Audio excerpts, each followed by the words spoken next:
नमस्कार, जय हिंद साथियों। मैं शैलेश भारती आप सभी का स्वागत करता हूं आपके अपने प्यारे परिवार सक्सेस विथ एग्जाम क्लास के यूट्यूब चैनल में। आशा करता हूं आप सब स्वस्थ होंगे और आपकी पढ़ाई जबरदस्त चल रही होगी। जैसा कि हमने पिछली क्लास में स्वरों के प्रकार देखे थे, उसके बाद हम कुछ व्यंजन के पॉइंट देखे थे और हमारा कुछ व्यंजन के पॉइंट छूट रहा था। आज हम उसे कवर करेंगे। उसके बाद हम उच्चारण स्थान देख लेंगे, कौन सा वर्ण किस जगह से बोला जाता है और कैसे बोला जाता है। उसके बाद हम आज क्वेश्चनों की प्रैक्टिस करेंगे ताकि हमें ये भी पता रहे एग्जामिनर किस प्रकार क्वेश्चन बनाता है, ताकि हमें परीक्षा में कोई परेशानी ना हो। तो आइए देखते हैं हमारा जो व्यंजन में छूट रहा था। पहला पॉइंट क्या था? हमारा पॉइंट जो छूट रहा था, स्वर तंत्रिका के कंपन के आधार पर, स्वर तंत्रिका के कंपन के आधार पर व्यंजनों का वर्गीकरण। स्वर तंत्रिका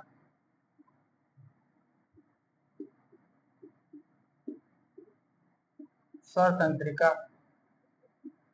के कंपन के आधार पर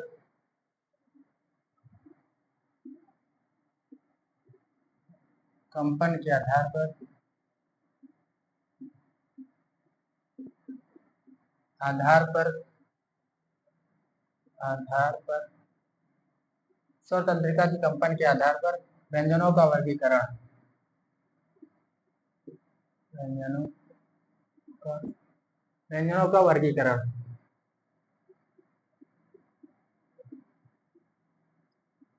व्यंजनों का वर्गीकरण। स्वर तंत्रिका की कंपन के आधार पर व्यंजन दो प्रकार के होते हैं। कौन कौन सा? पहला होगा घोष या सघोष वर्ण। घोष या सघोष। सघोष। और दूसरा हमारा होगा अघोष।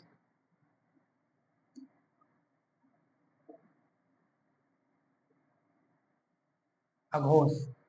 पहले हम सघोष के बारे में, घोष या सघोष के बारे में पढ़ेंगे, उसके बाद हम अघोष के बारे में पढ़ेंगे। क्या होगा घोष या सघोष? घोष वर्ण या सघोष वर्ण?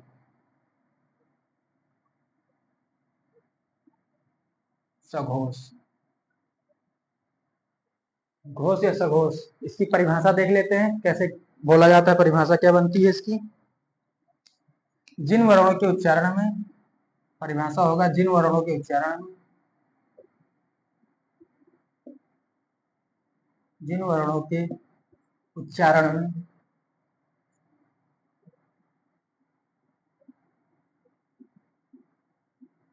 जिन वर्णों के उच्चारण में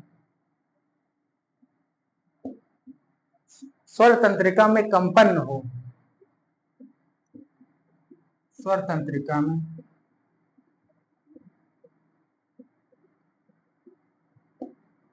कंपन हो,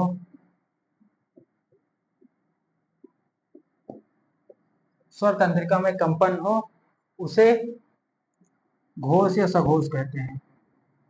उसे घोष या सघोष, घोष या सघोष, घोष या सघोष कहते हैं। कहते हैं। परिभाषा क्या बनी है? जिन वर्णों के उच्चारण में स्वर तंत्रिका में कंपन हो उसे घोष या सघोष कहते हैं। कौन कौन सा वर्ण होता है देखें, जैसे जैसे स्पर्श व्यंजन का तीसरा, चौथा, पांचवा, स्पर्श व्यंजन के प्रत्येक वर्ग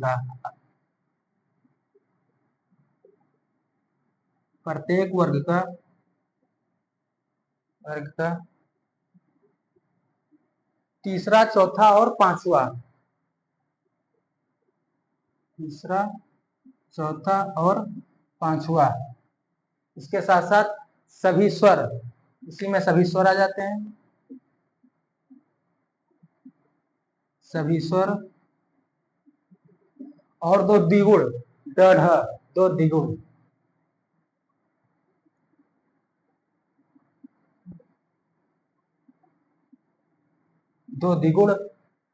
दो द्विगुण आ जाते हैं। उसके बाद साथ चार अंतस्थ व्यंजन, चार अंतस्थ,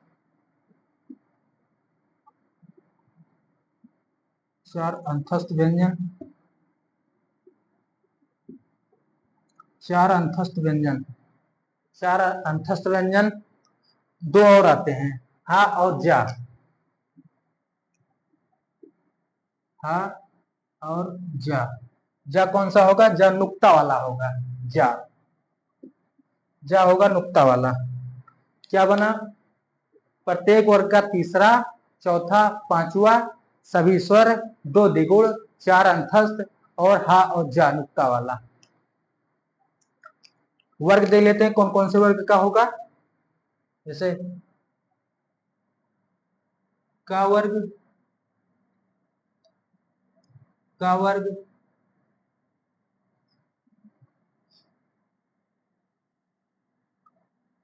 च, ट,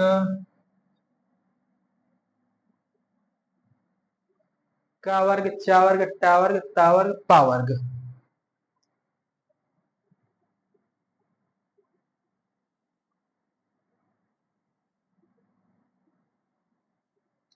का वर्ग में कौन कौन सा होगा? तीसरा, चौथा, पांचवा कौन कौन सा होता है? ग होगा, घ होगा और अंगा होगा। चा वर्ग में कौन कौन सा होगा? ज होगा, झ होगा और इया होगा। टा वर्ग में कौन कौन सा होगा? ड होगा, ढ होगा और ड़ा होगा। ता वर्ग में, ता वर्ग में द होगा, ध और एक ना। प वर्ग में कौन होगा? बा, भा, म। ब होगा, भा होगा और म होगा। ये हमारे तीसरा वर्ग ये है, ये चौथा वर्ग और ये पांचवा वर्ग। प्रत्येक वर्ग का तीसरा, चौथा, पांचवा सभी स्वर, दो द्विगुण, चार अंतस्थ, हा और जा नुक्ता वाला। और हम देखिए वर्ग इस प्रकार बनेगा वर्ग। अब देख लेते हैं अघोष के बारे में। हमने घोष और सघोष पढ़ लिए, अब देखेंगे अघोष के बारे में। नोट कर लीजिए, फिर रफ कर देते हैं।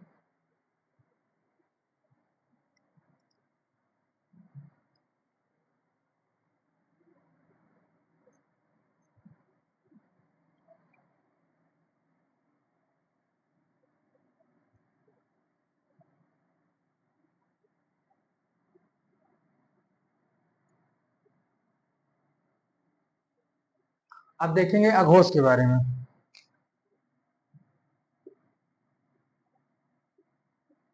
अघोष,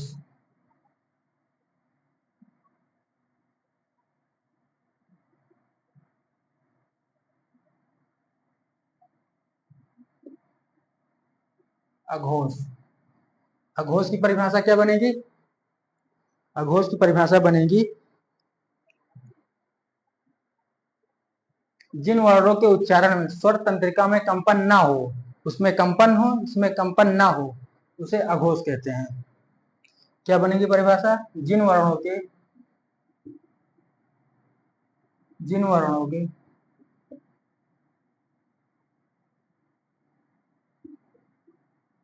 जिन वर्णों के उच्चारण में, जिन वर्णों के उच्चारण में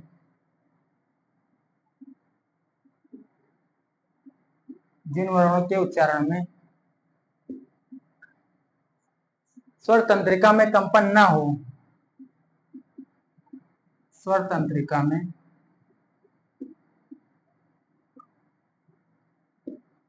स्वर तंत्रिका में कंपन कंपन ना हो, कंपन ना हो, उसे अघोष कहते हैं। उसे अघोष कहते हैं।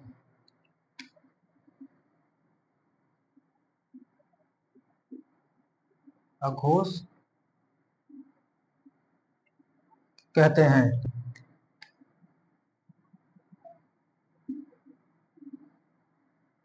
उसे अघोष कहते हैं। अब देख लें कौन कौन सा वर्ण होता है। जैसे परिभाषा आप देख लीजिए, जिन वर्णों के उच्चारण में स्वर तंत्रिका में कंपन ना हो उसे अघोष कहते हैं। कौन कौन सा वर्ण होता है वो देखें हम।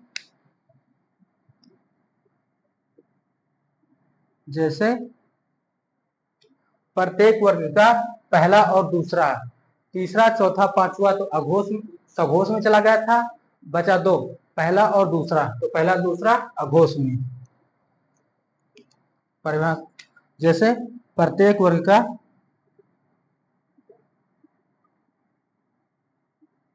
प्रत्येक वर्ग का प्रत्येक वर्ग का पहला और दूसरा, पहला और दूसरा, इसके साथ साथ प्लस, साथ साथ ऊष्म व्यंजन। ऊष्म व्यंजन कौन कौन से होते हैं। सा हो गया, छोटा सा हो गया, और हमारा खट्टी सा हो गया। खट्टी सा हो गया। ऊष्म व्यंजन में चार होते हैं। उस बड़ा सा, छोटा सा, खट्टी सा और हा। हा लेकिन सघोष में चला गया, अब इसमें नहीं लेंगे, इसीलिए तीन रहेगा, बड़ा सा, छोटा सा और हमारा खट्टी सा। उसके बाद एक होगा फा।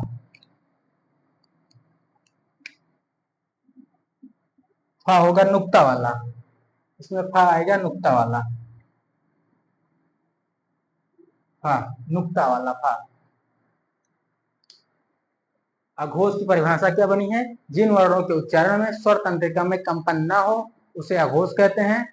जैसे प्रत्येक वर्ग का पहला और दूसरा, बोलकर देख लीजिए आप। जैसे का, इसमें कोई कंपन नहीं। खा कोई आराम से बोल सकते हैं आप, का ख, च छ, ट ठ, इसमें कोई कंपन नहीं हो रहा। उसके बाद ऊष्म व्यंजन स स स और हमारा एक फा।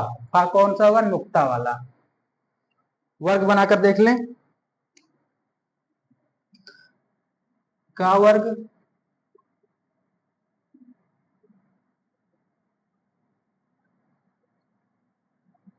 कचट तप। का वर्ग, च वर्ग, ट वर्ग, ता वर्ग और हमारा पा वर्ग। का वर्ग में कौन कौन सा, पहला और दूसरा में क्या क्या, क ख, क आ गए और ख आ जाएगा। च वर्ग में च और छ आ जाएगा, च छ आ जाएगा। टा वर्ग में ट ठ आ जाएगा, ट और हमारा ठ। और ता वर्ग में हमारा आएगा ता थ,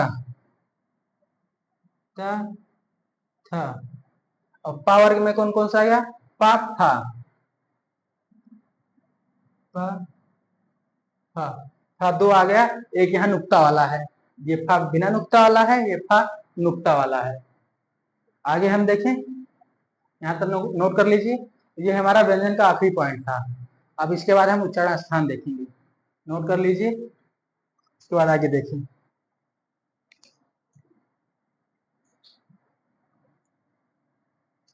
अब हमारा हुआ उच्चारण स्थान।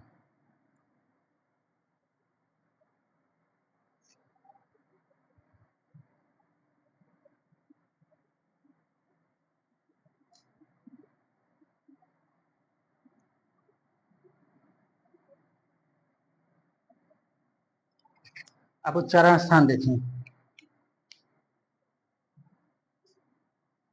उच्चारण स्थान के आधार पर पॉइंट होगा हमारा उच्चारण स्थान। उच्चारण स्थान, उच्चारण स्थान। उच्चारण स्थान में पहला क्या होगा, पहला होगा हमारा, पहला पॉइंट होगा हमारा कंठीय व्यंजन। पहला हमारा होगा कंठीय व्यंजन।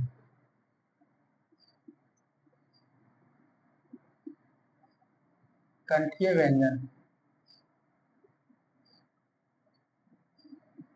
कंठीय व्यंजन। कंठीय व्यंजन की परिभाषा क्या होगी। जिन वर्णों के उच्चारण करते समय, परिभाषा लिखिए, जिन वर्णों का उच्चारण करते समय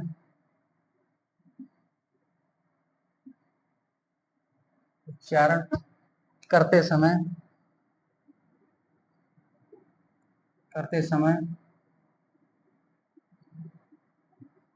जिन वर्णों का उच्चारण करते समय जीभ का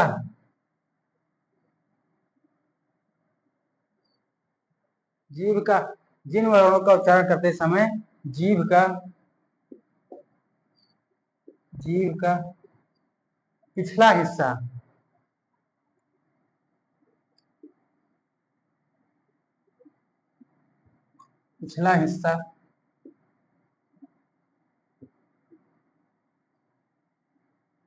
जिन वर्णों का उच्चारण करते समय जीभ का पिछला हिस्सा हमारे कंठ को छूकर निकले,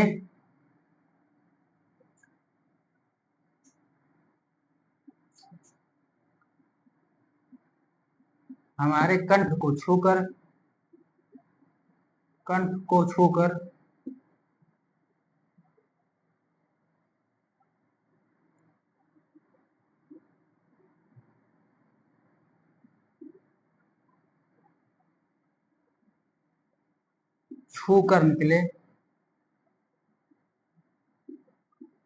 निकले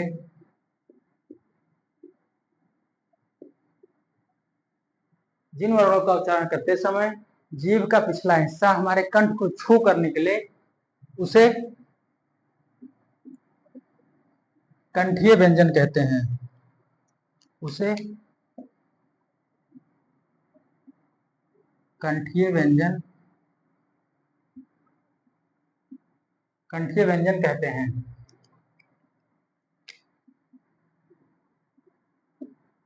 कहते हैं। कंठीय व्यंजन कहते हैं। कौन सा होगा? कौन कौन कंठीय व्यंजन कौन से वर्ग में आता है? क वर्ग में। तो हमारे से जितने क वर्ग में है सभी आएंगे कंठीय व्यंजन में। जैसे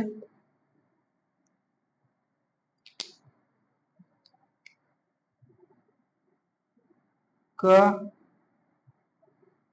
ख, ग, घ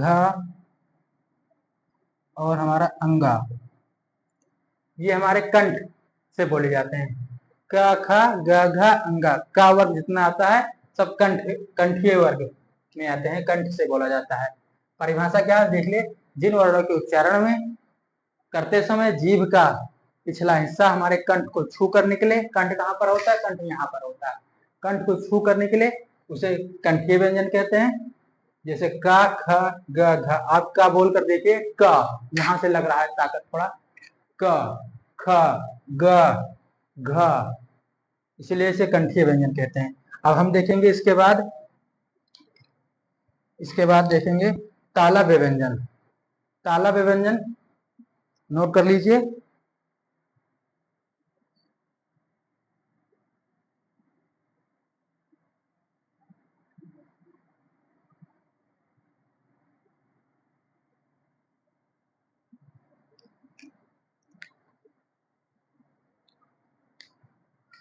क्या होगा हमारा दूसरा? तालव्य व्यंजन। तालव्य व्यंजन तालव्य व्यंजन की परिभाषा क्या होगी? तालु कहाँ होता है हमारा? तालु ऊपर होता है, कंठ के जस्ट आगे तालु होता है। तो तालव्य की परिभाषा क्या होगी? जिन वर्णों का उच्चारण करते समय जिन वर्णों का उच्चारण करते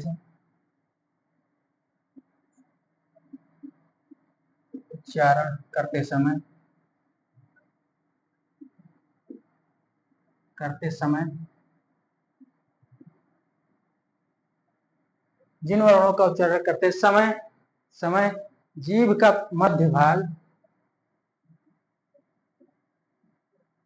जीभ का मध्य भाग मध्य भाग, जीभ का मध्य भाग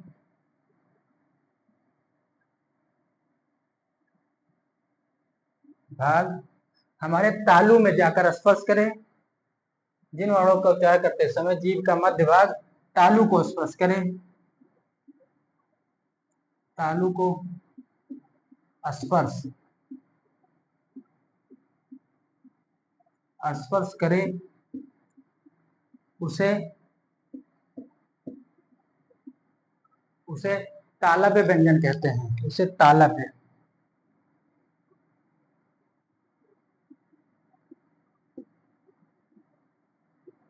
उसे तालव्य व्यंजन कहते हैं। उसे तालव्य व्यंजन कहते हैं उसे तालव्य व्यंजन कहते हैं। कौन सा वर्ग आएगा तालव्य व्यंजन में? का के बाद क्या होता है? चा वर्ग। जैसे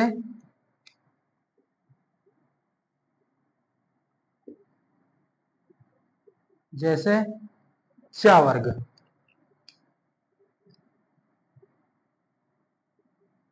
चा वर्ग में कौन कौन सा आता है? च आता है, छ आता है, ज, झ और इया। ये हमारे तालव्य व्यंजन है। परिभाषा तालव्य व्यंजन की, जिन वर्णों का उच्चारण करते समय हमारे जीभ का पिछला हिस्सा तालु को स्पर्श करे, उसे जीभ का मध्य भाग तालु को स्पर्श करे, उसे तालव्य व्यंजन कहते हैं। जैसे चा वर्ग का चा, छा, जा, झा और इया। अब इसके बाद कौन सा पॉइंट होगा? नोट कर लीजिए यहां तक। आगे होगा हमारा मूर्धन्य व्यंजन।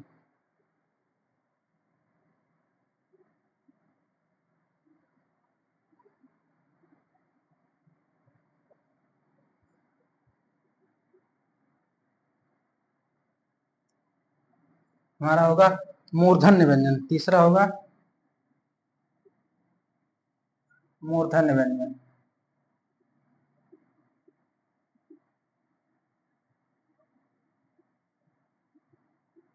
मूर्धन्य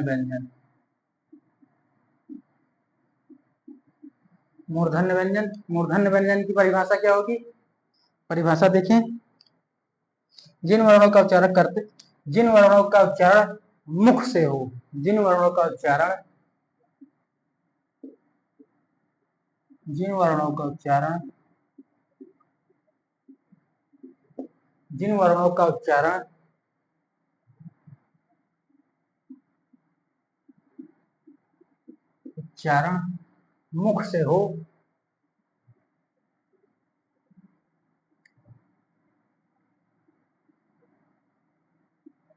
मुख से हो, जिन वर्णों का उच्चारण मुख से हो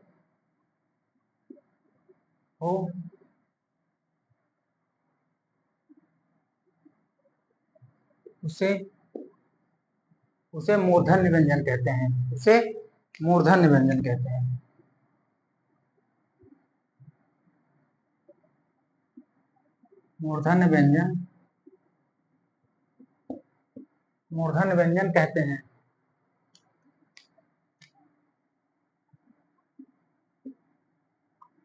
हैं। उसे मूर्धन्य व्यंजन कहते हैं। मूर्धन्य व्यंजन में कौन सा वर्ग होगा?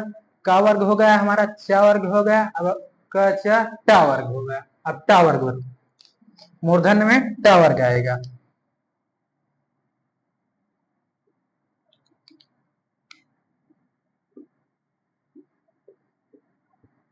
जैसे टा वर्ग।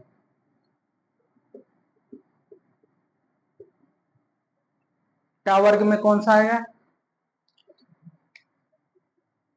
ट, ठ, ड, ढ, अणा। ट, ठ, ड, ढ, अणा। ये हमारे मूर्धन्य व्यंजन है। परिभाषा क्या है? जिन वर्णों का उच्चारण मुख से हो उसे मूर्धन्य व्यंजन कहते हैं। टा वर्ग, ट, ठ, ड, ढ, अणा। चौथा हमारा क्या होगा, नोट कर लीजिए यहां तक। चौथा देखें,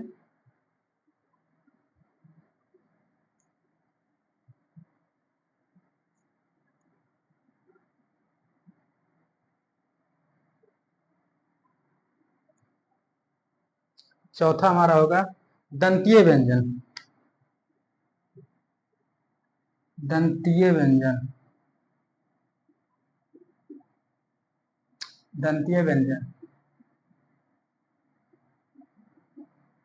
दंतीय व्यंजन।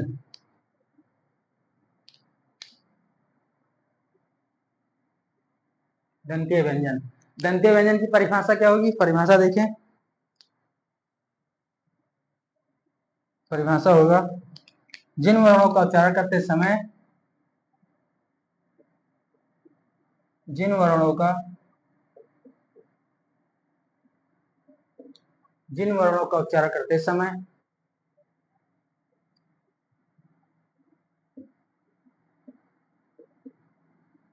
उच्चारण करते समय,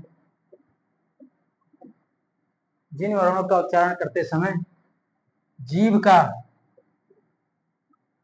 जीभ का अग्रभाग, जीभ का अग्रभाग, अग्रभाग,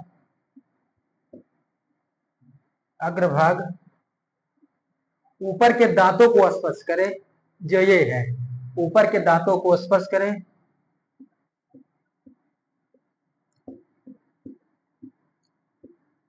दांतों को स्पर्श करे,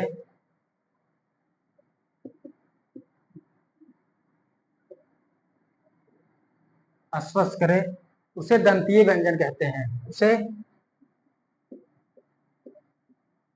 उसे दंतीय व्यंजन कहते हैं। दंतीय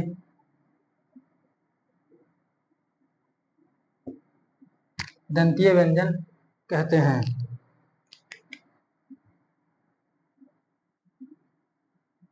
कहते हैं, इसे दंतीय व्यंजन कहते हैं। अब कौन सा वर्ग आएगा, का वर्ग हो गया, च वर्ग हो गया, टा वर्ग हो गया, अब हमारा पा वर्ग, ता वर्ग, ता वर्ग, इसके बाद होगा ता वर्ग। जैसे ता वर्ग, ता वर्ग में कौन कौन सा आएगा, कौन कौन सा आता है ता वर्ग में, ता, थ, द,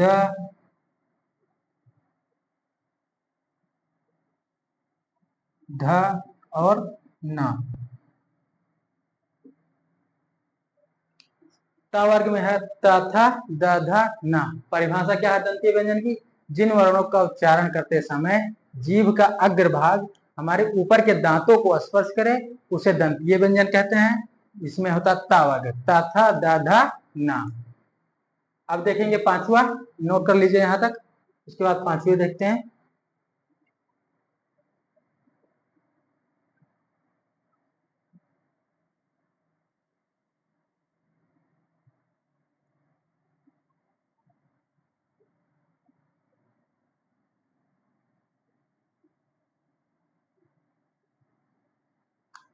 पांचवा हमारा ओष्ठ व्यंजन, ओष्ठीय व्यंजन।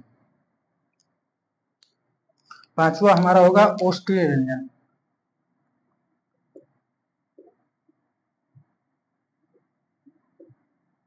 ओष्ठीय व्यंजन, ओष्ठीय व्यंजन, ओष्ठीय व्यंजन की परिभाषा क्या होगी, जिन वर्णों का उच्चारण करते समय, जिन वर्णों का उच्चारण करते समय उच्चारण, परिभाषा, परिभाषा देखिए पहले, जिन वर्णों का उच्चारण,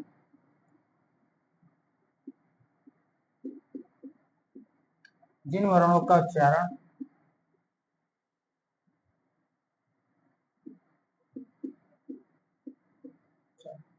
हमारे ओठों के माध्यम से होता है, जिन वर्णों का उच्चारण हमारे ओठों के, ये जो दो ओठ है, ओठों के माध्यम से होता है, उसे ओष्ठीय व्यंजन कहते हैं। जिन वर्णों का उच्चारण हमारे ओठों ओठों के माध्यम से, ओठों के माध्यम से, माध्यम से, माध्यम से होता है, होता है, उसे ओष्ठ्य व्यंजन कहते हैं, उसे ओष्ठ्य व्यंजन कहते हैं।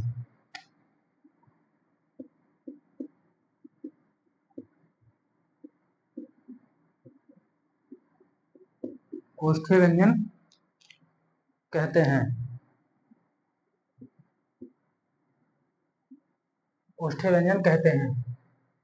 ओष्ठ्य व्यंजन की परिभाषा क्या है? जिन वर्णों का उच्चारण हमारे ओठों के माध्यम से होता है उसे ओष्ठ्य व्यंजन कहते हैं। ओष्ठ्य व्यंजन में कौन सा वर्ण आता है? लास्ट का क्या होगा? का हो गया हमारा, चा हो गया, टा हो गया, ता हो गया, बचा पा, पा वर्ग। जैसे पा वर्ग। पा वर्ग में कौन कौन सा आता है? पा, फा, वा, भा, मा।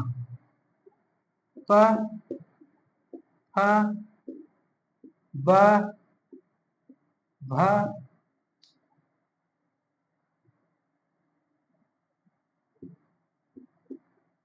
मा। प, फा, ब, भ, मा। ये हमारे ओष्ठ व्यंजन है। नोट कर लीजिए यहां तक। परिभाषा क्या है? जिन वर्णों का उच्चारण करते, जिन वर्णों का उच्चारण हमारे ओठों के माध्यम से होता है उसे ओष्ठ्य व्यंजन कहते हैं। जैसे पा वर्ग का पा, फा, बा, भा, मा। अब हम इसकी बात देखेंगे। अब हम देखेंगे एक साथ स्वर और व्यंजन को किस प्रकार बोला जाता है, उसका उच्चारण स्थान रखेंगे उसे, स्वर और व्यंजन को साथ में।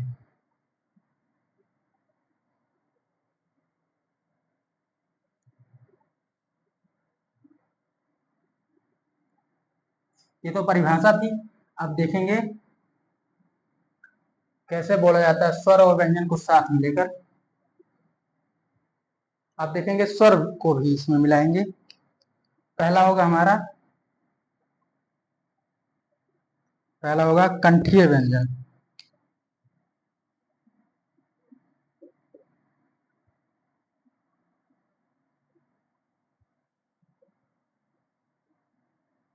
कंठीय व्यंजन, पहला कंठीय व्यंजन। उसके बाद दूसरा, दूसरा होगा हमारा तालव्य व्यंजन, जिसे तालु कहते हैं। तालव्य व्यंजन, तालव्य व्यंजन। तीसरा होगा, तीसरा होगा हमारा मूर्धन्य व्यंजन, मूर्धन्य व्यंजन, मूर्धन्य व्यंजन। चौथा हमारा होगा, चौथा होगा हमारा दंतीय व्यंजन।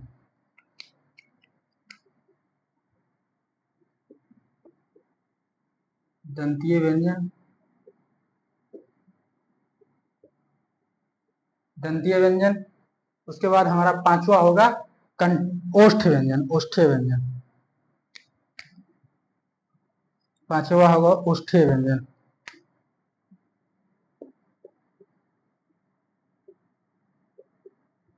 ओष्ठ्य व्यंजन, ओष्ठ्य व्यंजन। अब देखेंगे एक साथ कैसे बोला जाता है। कंठीय व्यंजन में क्या होगा?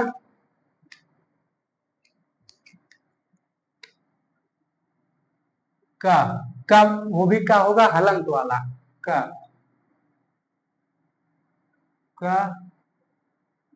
ख, ग, घ और ङ। तालव्य में होगा च, छ, ज, झ, ञ। च, छ, ज, झ, ञ। मूर्धन्य में होगा ट,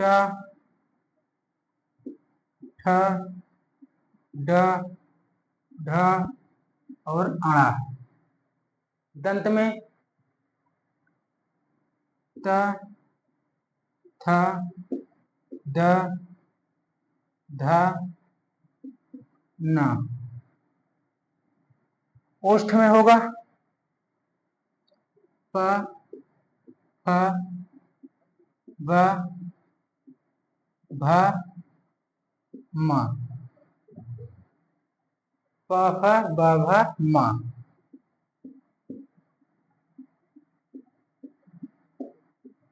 हलंत रहेगा सब में,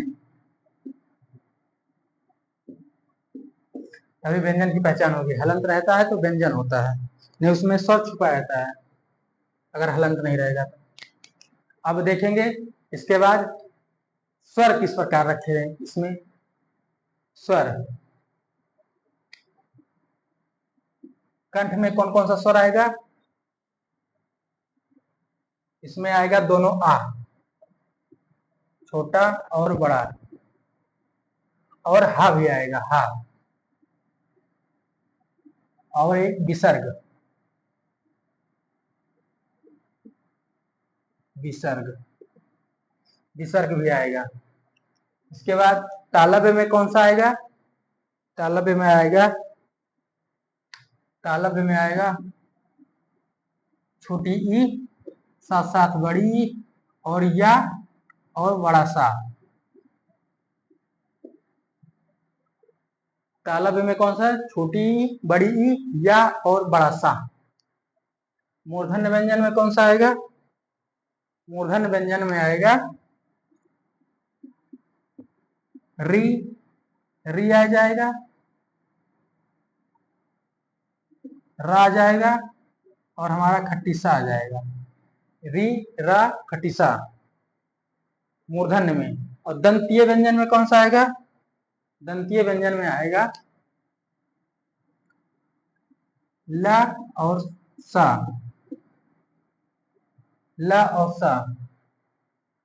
उसके बाद ओष्ठ्य व्यंजन में कौन सा आएगा? ओष्ठ्य व्यंजन में आएगा ऊ, ऊ, बड़ा ऊ।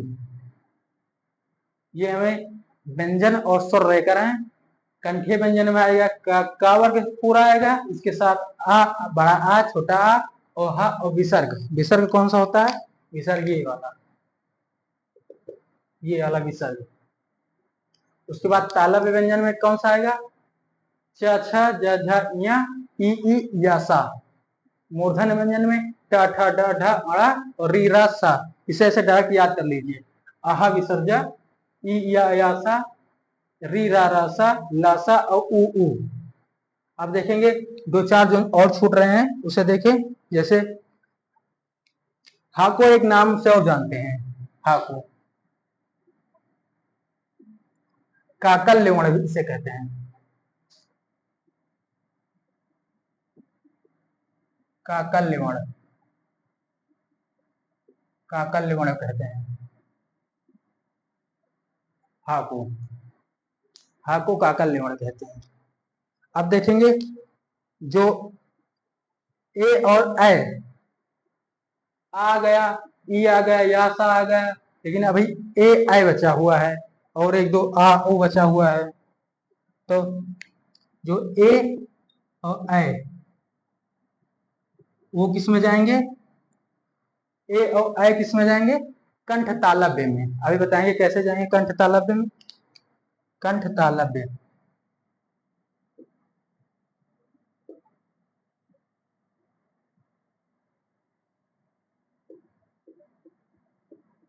कंठ तालव्य, कंठ तालव्य, कंठ तालव्य में कैसे जाएंगे? जैसे अगर हम ए किस किस से मिलकर बना हुआ है? आ और ई से, आ और ई से, आ और ई से मिलकर बना हुआ है ए। तो जो आ है किसमें है? कंठ में, और जो ई है किसमें है? तालव्य में। इसलिए दोनों मिलकर बने हैं ऐ, तो बन जाएगा कंठ तालव्य। समझ में आया? आ है कंठ में और ई है तालव्य में, दोनों मिलकर हो जाएगा कंठ तालव्य। आगे से रफ करते और जो ओ औ एक आएगा ओ औ,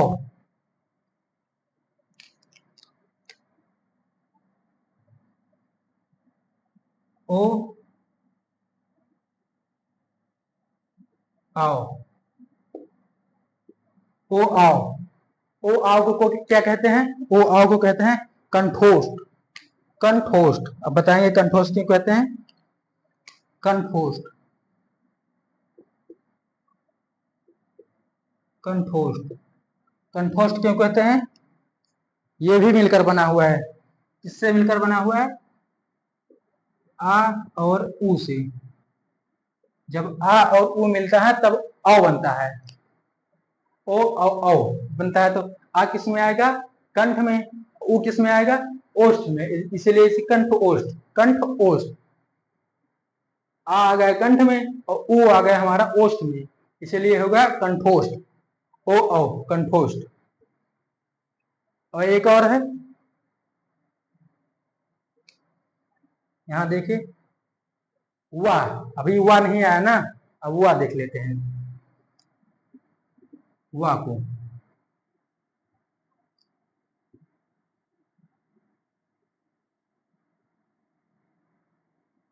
वाह को क्या कहते हैं? दंतोष्ठ, दंतोष्ठ। अभी बताएंगे दंतोष्ठ क्यों कहते हैं?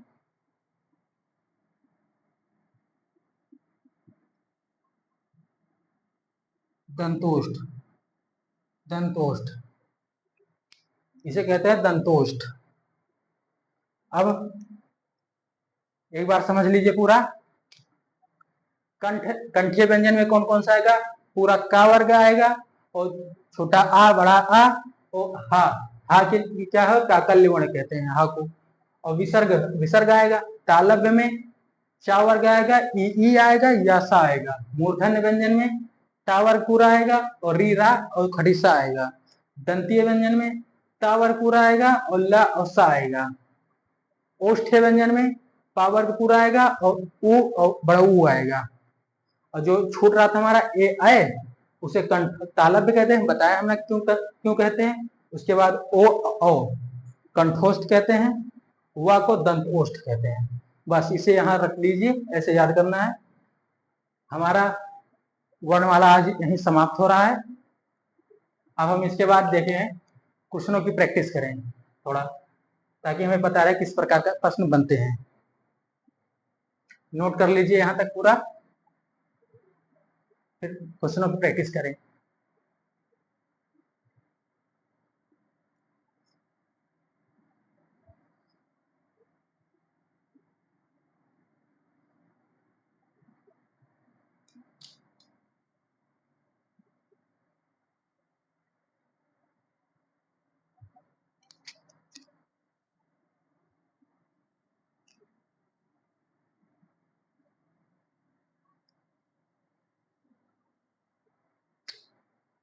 हमारा पहला क्वेश्चन होगा, पहला क्वेश्चन देखें।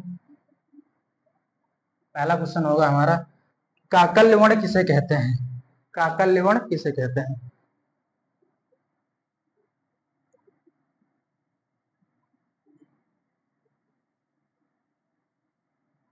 काकल्य वर्ण,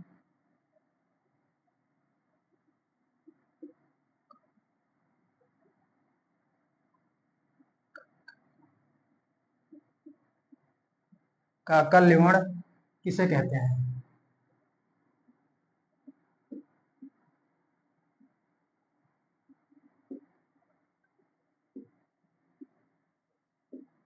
काकल्य वर्ण किसे कहते हैं? उसके बाद दूसरा होगा, दूसरा होगा हमारा अर्धविवृत स्वर। अर्ध विवृत स्वर, अर्धविवृत स्वर, अर्धविवृत स्वर, अर्धविवृत स्वर किसे कहते हैं?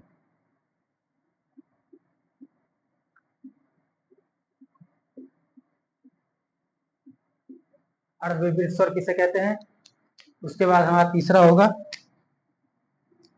तीसरा होगा हमारा स्पर्श व्यंजनों की संख्या। स्पर्श स्पर्श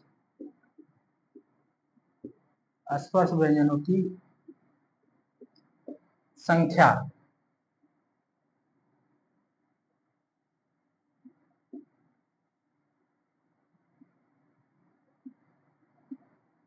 संख्या स्पर्श व्यंजनों की संख्या। चौथा चौथा क्या होगा? चौथा क्या होगा? मूल स्वरों की संख्या।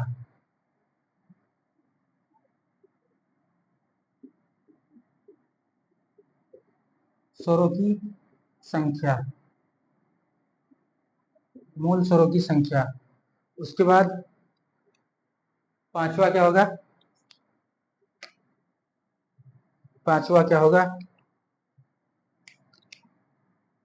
य, र, ल और वा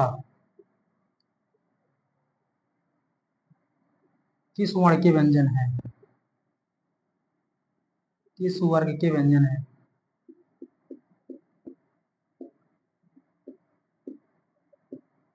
व्यंजन है, किस वर्ग के व्यंजन है? एक और लिख लेते हैं। छठा छठा हो जाएगा ए। ए का उच्चारण स्थान, उच्चारण स्थान।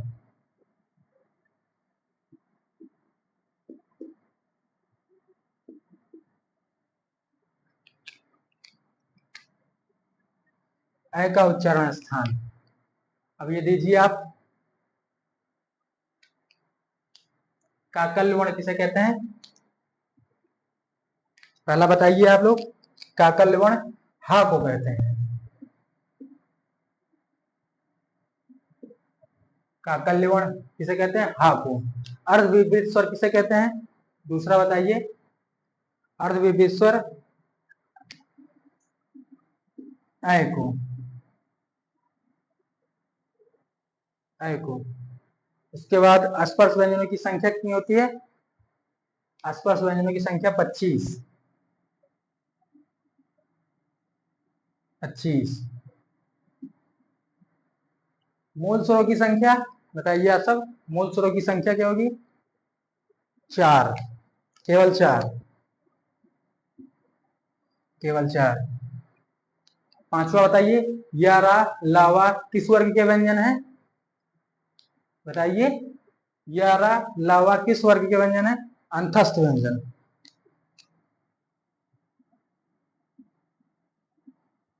अंतस्थ व्यंजन, अंतस्थ व्यंजन। ए का उच्चारण स्थान बताइए। ए का उच्चारण स्थान अभी बताए थे आप सबों को। आप बताइए ए का उच्चारण स्थान। कंठ तालव्य, कंठ, कंठ तालव्य। क्या हुआ? कंठ तालव्य। आगे एक दो क्वेश्चन और देख ले, नोट कर लीजिए। क्वेश्चन इसी प्रकार क्वेश्चन पूछे जाते हैं एग्जाम में। वर्णमाला से इसी प्रकार क्वेश्चन बनेंगे, ज्यादा कुछ नहीं आता। आगे देखें।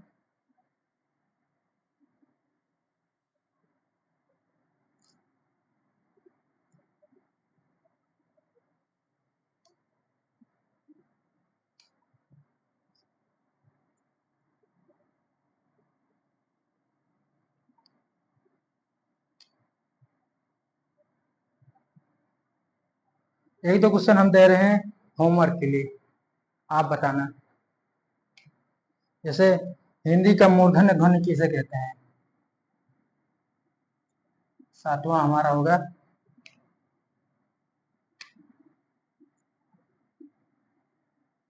हिंदी की मूर्धन्य ध्वनिया, मूर्धन्य ध्वनिया।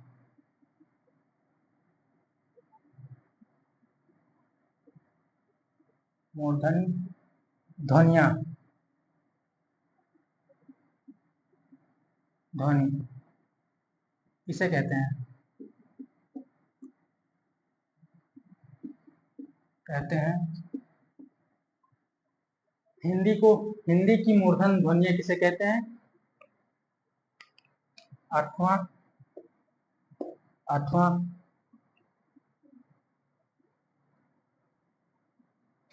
हिंदी वर्णमाला में अयोगवा हिंदी वर्णमाला में हिंदी वर्णमाला में अयोगवा अयोगवा अयोगवा अयोगवा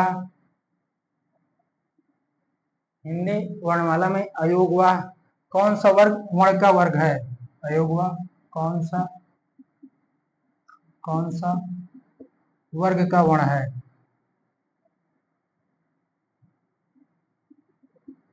का होता है?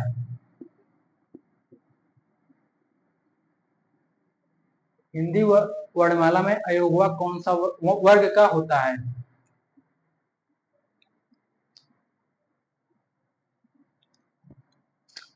9 नंबर होगा हमारा घा का उच्चारण स्थान। घा का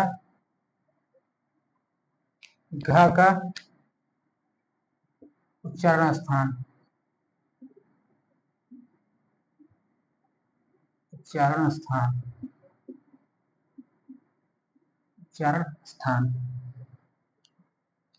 ये तीनों आप लोग बताइएगा कमेंट बॉक्स में, ताकि हमें पता रहे कौन कौन उत्तर देता है। ये तीनों आपके लिए छोड़ रहे हैं, आप कमेंट बॉक्स में जरूर पिन करिएगा। आज हमारा वर्णमाला समाप्त हो रहा है। कल से हम दूसरा चैप्टर उठाएंगे। कल उठाएंगे हम संज्ञा से शुरुआत करेंगे। बहुत अच्छी तरीके से संज्ञा पढ़ेंगे। आज के लिए इतना ही, मिलते हैं नेक्स्ट वीडियो में। अगर आपको वीडियो अच्छी लगी हो तो इसे लाइक शेयर सब्सक्राइब जरूर करें। धन्यवाद।